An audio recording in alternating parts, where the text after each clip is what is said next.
Good morning, Kimberly here. I'm a nurse of 25 years working in the ER, and we're going to do a little get ready with me. I hope you will subscribe, and let's get into it. I am going in for night 2 of 3, and I'm just going to be chit-chatting about a few things that have been on my mind, because that's what we're doing tonight. I will do a video about what's in my bag on my off days. We'll kind of go through it, and I'll show you everything I have. We did a video last night that was me describing what's in my bag, but yeah, I'll show you one of these days. But tonight I got to get ready, and I'm ready to get this show on the road. I'm going to put a little eye makeup on. We're going to try something a little bit different, and we're going to be talking about ADD, ADHD, all the things. Do you have it? Do you struggle with it? Is it something that you don't necessarily have to be diagnosed, but you kind of know that it's there or whatever? There's a million videos online about being ADD and ADHD. I don't think it's fair to diagnose anyone, but there are some things that we struggle with when we like think about focus and everything else. And I think working in the ER, there is a certain mental skill set that you have that a lot of us who are long lifers in the ER tend to have. Some of us tend to be what we call ADD, ADHD, OCD, the things. And it allows us to like handle really, intense things coming at you from all directions and hyper focus to like make everything work all at once. And there's something about our brains that let us do it. And, I'm probably one of those people. I, don't take medication or do anything, but over my lifespan, I have learned how to cope with, the struggles that come with it. And the other night I did a video about being extra messy. I'm going to try something a little different. We're going to go devoted with chili, and this is one of my max. I'm really blowing on it because I know it's intense and dark. We're going to go with it kind of up here, I think. Let's see how it goes. We're going to trust the process on this. It might work, it might not. I haven't done this in a long time, so we're just going to go a little light here on the brow bone. I know it looks like a lot, and it is, but we're just going to blend, and we'll see.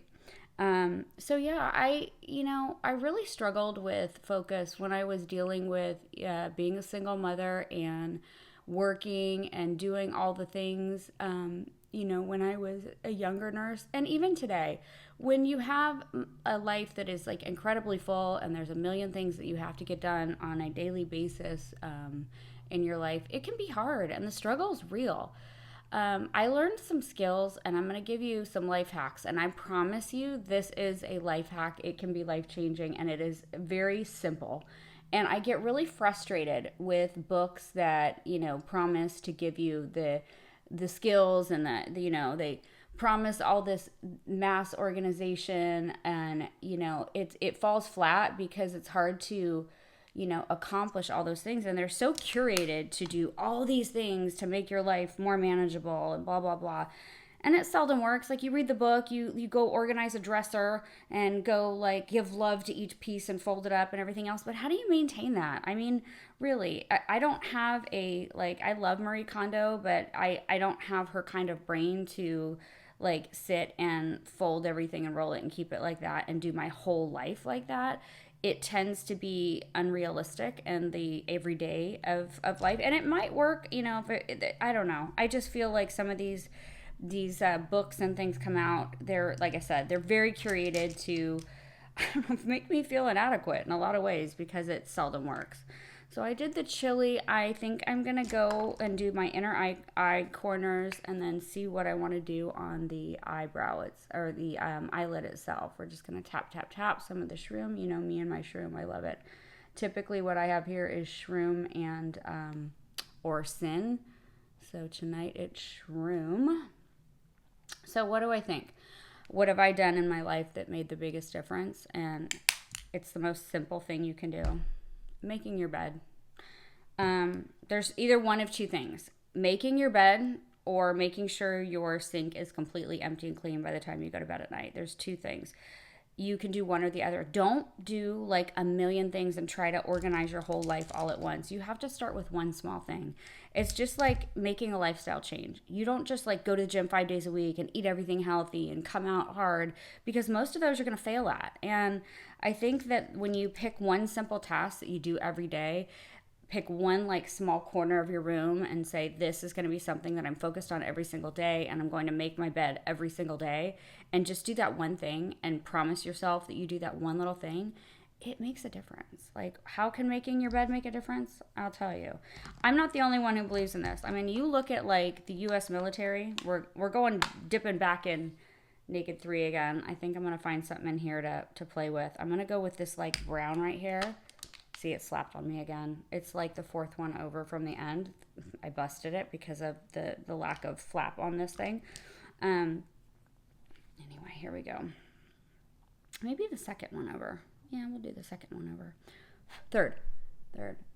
So, yeah, you know, even the U.S. military, like, have you ever noticed, like, when people go to boot camp, they're required just every day to maintain their rack and their bed and have it perfect with their trunks in line and their bed, like, perfectly straight. That's something that even as kids, they probably had never had to do. And my son's in the military, and we talked about this at length. Like, there was something about being responsible for a perfect rack, which means your bed, that got things started for the day. And when they came home at the end of the day, it was their little, you know, peace and sanctuary to crawl into. They weren't crawling into a bed that was you know, messed up. They had a space that was all perfect and tidy, and it became a sense of their little pride space. And there's a power to that, and I can't even explain it. I don't know all the psychology behind it. I'm not a psychologist or psychiatrist. I'm a nurse, and all I can say is there is a power to having your bed made every day. I mean, you know, I used to go into it with the thought that at the end of the day, you know, oh, I'm just going to come back and sleep in it later. What's it matter? It does matter. There's something nice about crawling into tight fitted sheets that are, you know, nice, and do so, you know, I do a little extra because I like it. You know, I'll spray a little, you know, little Febreze or some lavender spray or something on my bed after I'm done, and it gives it a nice little zhoosh. And what I can say about that is when I get into bed in the morning after a really long night at work, it feels good. It feels good knowing that it's ready for me and that there's something special about it. And when you get into habits of one thing, you know, the rest of your life can be a complete mess. But when you have that one little space that's done up right, it feels good, and you feel a sense of accomplishment. And when you feel a sense of accomplishment, you want to have more accomplishment. So it leads to other things. It's just like a lifestyle change when you start a health journey. You don't necessarily, it's nice if somebody's guiding you and they go into it with like, do all these things, and you know, you're doing healthy choices and you feel all of it at once and it's a rush. But there's something to be said if you're just starting small and making one change in your diet and you feel good about that. I'm sitting here looking for what I'm doing. I think I'm going to go with Makeup Forever. I haven't done this in a few days, but we're going with Makeup Forever Plum. Let's do it. All right. Can I do it in here? I'm getting practiced at doing it here, but I don't know that I can. Ooh, this is a rough one. We're kind of blind when we're doing it. Okay, we're going to start at the corner. Just a little. My problem child corner. I've already arfed it a little bit, and I'm just going to tap. I'm not going to go crazy. Not going to go crazy. I'm going to turn this. I'm shaking a little bit. I'm holding my finger here so I can give myself some leverage to be steady. This is really hard to try to do it and keep it in the camera. Okay, we're good. I got a little on the bottom. Let me just clean that really quick before we move on, because we know that the Makeup Forever can have, it's harder to come off. Okay. I got a little on the lashes, which I always do. And you know how I am about my washcloth, like getting it off the lashes. I'm such a weirdo like that. My voice is a little raspy today. I had some allergies going on, and my throat was a little froggy. So I apologize. Hope this close-up isn't too crazy. I think that's enough. Yeah, I don't want to get too, I do want to thicken the outer a little bit. How's that? Yeah, we did it. Whew, get the problem eye done first. And of course, I'm running behind as usual. I do have to dry my hair. I'm letting it air dry a little bit tonight because I told you I had my hair colored on Friday. And I had to wait. I waited a few days to wash it. I did a protein treatment on it in the shower with some Olaplex. I did the number 3. And so it's number 1. I sprayed it to wet it because you do that. It works to wet it instead of using water. It's a spray to begin with the number 3. So I sprayed it with the number 1. Got it nice and damp. Then I put the 3 on, which is a protein bonding kind of thing. I tied it, I kind of wrapped it up. I didn't wrap it in anything special. I just pulled it on top of my head, wet with the product. And there we go. I pulled it up, and then I took my shower. I washed it with the number 4, which was the shampoo, 4 and 5 shampoo, conditioner, and I did a little bit of the number 8 mask on it. I did a little treat tonight on my hair because I'm trying to be kind. Oh, sorry. So, would you go on a journey with me and try making your bed every day? Just commit to that one thing. I mean, I'm not lecturing at all. I'm just telling you what I'm doing right now, and it's working. I read this book when I was I want to say in the early 2000s, when I was really struggling with kids and everything else. I had a lot going on at that time. My oldest son, was in a really bad accident, and it's really hard to talk about that. I'm going to put I'm going to do my mascara and put some concealer on. We'll move on from there. My oldest son, I don't know, someday I'll do a story time with that. And yes, I'm going in with concealer because my under eye is looking a little tragic right now. Anyway, hair's drying, ear drying, and then I'll dry it in a little bit after we're done with makeup. I still have to put my foundation on and do concealer and eyebrows and everything else. So my son was in a really bad accident when he was 8, and it changed our lives forever. I probably am not going to get too deep in that right now because it's like I said, it's really hard for me to talk about that. He was hit by a car, suffered catastrophic injuries, nearly lost his life, and he was in a wheelchair for almost 3 years. Not doing it right now. Okay. I was young. I was a single mom. God, even just saying those words out loud just still gets me every time.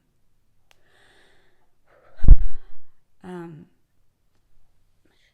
sorry. Damn. God dog it. Anyway, struggle was hard, and I had 2 kids to take care of. And I was the nurse. God, dog, I'm going to need a Q-tip. Oh, don't do it. Oh, shoot. My makeup. All right. Anyway, how did this even happen? I got here. Ooh, things come up. I'm telling you. All right. Oh, we're putting the rest of the makeup on. I'm not going to be able to put my mascara on right now. When all that happened, when I brought him home from the hospital, it was a struggle, and I had to find a way to work, take care of my children, which was now amplified with taking care of a child who had special needs and a really small baby, because my youngest was only 18 months old. It was around, I nursed late with him, as far as I know. Some people breastfeeding stops early. I was still nursing at night, and then that ended real quick. And my oldest son came home, and I just was overwhelmed with trying to do all the things and figure out how to work and how to survive and how to pay my mortgage and how was I going to do it all. And I think it was shortly after that time my ability to focus on anything was, really tough. And I had to find a way to balance life and everything else, and I did it. But I remember just feeling like I couldn't get anything straight. The dishes were piled up, there was all the laundry and things and work, and I just, yeah, overwhelmed. I read this book I think it was called Fly Lady. It was by Fly Lady. That was a big thing. She was online. She had her own website. It was kind of still new in the 2001, 2002 era on the internet, which was really like just kicking off. And she was probably way ahead of her time. And I think if, her stuff had gone on now, she would have been like all over everywhere. But she had, this philosophy about just doing that one thing each day. And hers was, having a clean sink every night before you go to bed. That's it. Nothing else. You just make sure you have that clean sink, focus on that one thing, and then everything else would follow. And that's where I learned about just having one thing, because sometimes, like, when you're struggling, and I remember my mom telling me one time when I was really struggling, and I miss her dearly. She died like shortly after all that too, which another tough blow. God dog, I didn't want to do this tonight. I guess, things still hurt. Anyway, she said, sometimes when you're hurting, like taking it one day at a time can be too much. Sometimes one day at a time is too much. And sometimes you have to take it like 1 hour at a time or 1 minute at a time. And taking it 1 minute at a time is what you do. And when things are really overwhelming, that's kind of the concept behind just doing your bed or just doing your kitchen sink before bedtime each night and getting off your phone and like setting it down for 10 minutes and just doing the sink. Don't worry about what's on the counters. Don't worry about whatever. Just clean the sink out, get all the dishes done, and make sure there's nothing in the sink, that you have it dry, polished, everything else. That was her thing, is to make your sink, no matter how danky and dirty it was or how gross or old it was, just make it shine and make that your one pride of each day and your accomplishment of the day. Because sometimes it feels hard to accomplish anything. And just having like one thing that you can do to feel accomplished, it leads to other things. And at that time, I started doing the one thing at a time, which was my sink. And it helped me a lot. Like, I don't know how it did it, what the magic was behind it. But just having that one task each day that I knew I could go do this task, I could feel accomplished. Even if everything in my life was shit, I could feel accomplished with just that my sink was clean each day.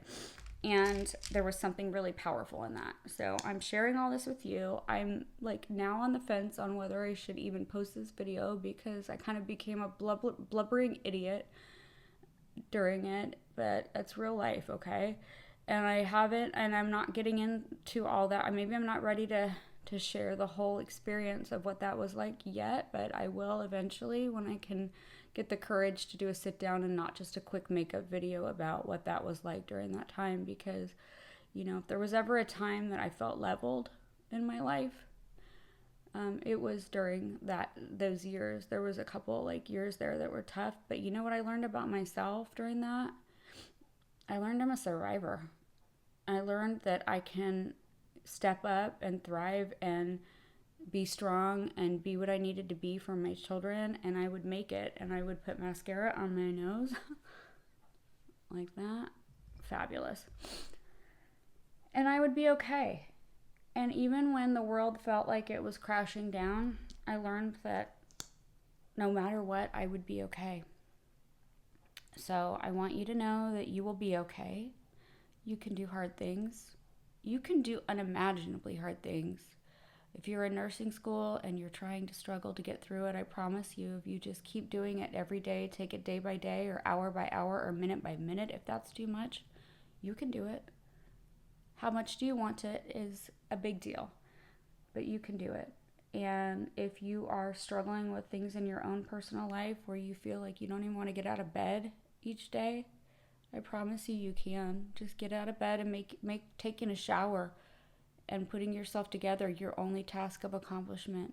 Just do the one thing. And I promise you it will get better. It just, what goes up comes down, what comes down comes up. And even in crisis, when it feels like your whole world has changed, it's just evolving in a different direction and you didn't know that you could. So I promise you, you can do it. And you can do hard things. And we do hard things every day. And we all do it. And I know you can too. So what else am I missing? I feel a little tonight. I'm going to put some lip care on. I don't know where my liner is. Oh, only thing I have here is the Too Faced, which we talked about, which time is that? Damn. Here we go. Do the X. Charlotte. Here we go. All right. Okay. Thank you for listening. You can do hard things. I can do hard things. We can do hard things. And I've got to go to work, so I will see you on the flip side.